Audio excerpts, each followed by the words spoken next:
Hello everyone. तो चलिए discuss करते हैं निफ्टी के अंदर तो हम कैसे ट्रेड प्लान कर सकते हैं। देखिए कल हमने डिस्कस किया था कि सबसे अच्छा सीन क्या हुआ कि गैप अप हुआ प्राइस और जो है नीचे की तरफ आया, तो एक्सपेक्टेड था कि वो यहाँ तक आता है और यहाँ से बाउंस बैक करेगा। तो आप प्रीवियस वीडियो देखिएगा कि यहाँ से बढ़ता है और अपसाइड जाता है।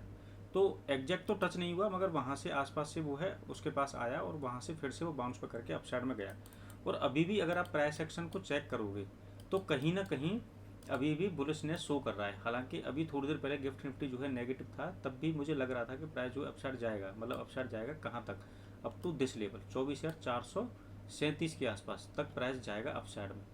एक तो यहाँ तक प्राइस कल जा सकता है, मैं अभी भी इस पर मुझे ये एक्सपेक्टेशन है, मतलब मैं ये मान के चल सकता हूँ कि यहाँ तक प्राइस जा सकता है। तो देखिए हम क्या देख सकते हैं, एक ट्रेंड लाइन है मेरी, जो ये ट्रेंड लाइन जा रही है। तो प्राइस अगर इसके पास आता है, थर्ड टाइम यहाँ पे टच करता है, मान लीजिए फ्लैट खुलता है, तो मैं यहाँ से एक बाइंग अपॉर्चुनिटी देख सकता हूँ इस लेवल तक के लिए। ठीक है, बट इन द केस अगर ये यहाँ से ब्रेक डाउन कर देता है तो मेरी दूसरी अपॉर्चुनिटी कहाँ रहेगी बाइंग की। अगर ब्रेक डाउन करता है तो इस लेवल से पहले, मतलब कहीं ना कहीं इस पॉइंट के आसपास अगर मुझे कोई भी कैंडल रिजेक्शन कैंडल मिलती है तो फिर से बाइंग के लिए प्लान कर सकता हूँ अप टू दिस लेवल। किस केस में, जब गैप डाउन हो जाएगा और ट्रेंड लाइन के नीचे, मतलब इस केस में अगर वो फ्लैट खुलता है और यहाँ पर आता है इस लेवल तक, तो मैं यहाँ से बाइंग अपॉर्चुनिटी देख सकता हूँ इस टारगेट के लिए। ठीक है, दो कंडीशन मेरी ये हो गई। थर्ड कंडीशन, अगर मेरा गैप अप ही हो जाता है प्राइस इस जगह से, तो मैं यहाँ से एक सेलिंग अपॉर्चुनिटी देख सकता हूँ इंट्राडे के लिए। ठीक है, यहाँ से इंट्राडे में सेलिंग आ सकती है प्राइस और डाउन साइड जा सकता है। ठीक है, क्लियर है यहाँ तक। इसके बाद अगर मैं ओवरऑल प्राइस का स्ट्रक्चर देखता हूँ तो मेरा जो टारगेट आने वाला हो सकता है, पॉसिबिलिटी ये भी है कि वो यहाँ तक आ जाए 598 तक या 588 तक, यहाँ तक। ठीक है, मगर यहाँ से मैं इंट्राडे करूँगा, मतलब इस लेवल से मुझे करना है, यहाँ से एक सेलिंग मिलेगी आपको पक्का। ठीक है, इसके बाद क्या होगा, प्राइस अगर इसे ब्रेक करना होगा तो कंटिन्यूस यहाँ पर कंसोलिडेट करेगा और ब्रेकआउट कर देगा, तो प्राइस यहाँ से यहाँ चला जाएगा। यहाँ से मैं सेलिंग कर सकता हूँ, यहाँ से मुझे 200 से 250 पॉइंट की सेलिंग देखने को मिल सकती है आराम से, और ज़्यादा की देखने को मिल सकती है। तो ये मेरा ओवरऑल सेलिंग जोन रहेगा सबसे बड़ा वाला।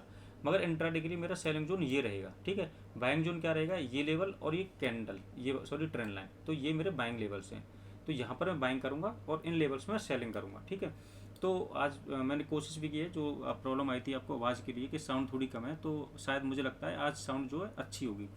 ठीक है, तो आपको ये चीज़ें आपको फॉलो करनी है। गैप अप की कंडीशन समझ गए, ये सेलिंग होगी। गैप डाउन की कंडीशन समझ गए, यहाँ से गैप डाउन होता है तो ये बाइंग अपॉर्चुनिटी होगी। इसके आसपास से फ्लैट कंडीशन में अगर नीचे की तरफ आता है तो ट्रेंड लाइन से बाइंग करनी है, और अगर डायरेक्ट ऊपर जाता है तो उससे जाने दीजिए, फिर यहाँ से सेलिंग प्लान करनी है।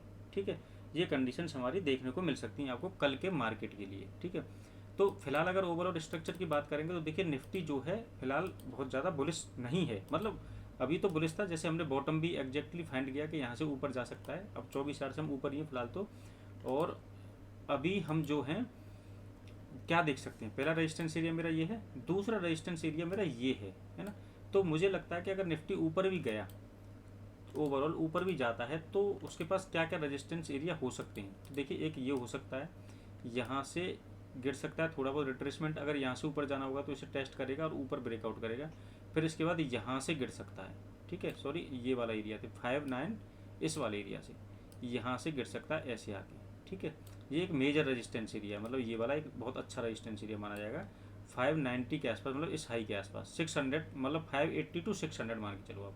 ठीक है, इस लेवल से यहाँ से अच्छा खासा फॉल हो सकता है। तो ये मेरे रेजिस्टेंस एरिया है। तो ये ओवरऑल कंडीशन ये देख सकते हैं कि यहाँ से दोबारा सेलिंग देखने को मिले और प्राइस फिर से नीचे की तरफ आए।